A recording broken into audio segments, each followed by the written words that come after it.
अस्सलाम वालेकुम everyone, welcome back to chapter wise psychology lectures. आज का टॉपिक है id, ego and super ego.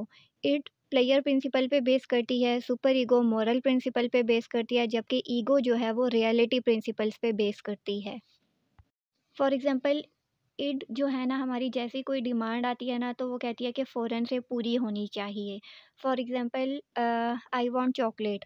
End में डिमांड आई है इंसान की कि उसे चॉकलेट चाहिए।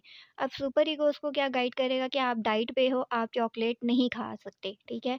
तो इड और सुपर ईगो में एक फ़ाइट स्टार्ट होती है। इड कहेगी कि मुझे चॉकलेट चाहिए, सुपर ईगो कहती है कि चॉकलेट नहीं खा सकते क्योंकि डाइट पे हैं। अब जो ईगो है ना, वो इन दोनों की जितनी भी विशेज़ या डिमांड्स होती हैं उनको बैलेंस करेगी। तो ईगो अलाउ करेगी कि eat a small bar of chocolate, कि आप थोड़ी-सी चॉकलेट खा सकते हैं, आपको ज़्यादा नहीं खानी क्योंकि आप डाइट पे हैं। तो इस तरह से इनकी डिमांड्स को ये बैलेंस कर देगी।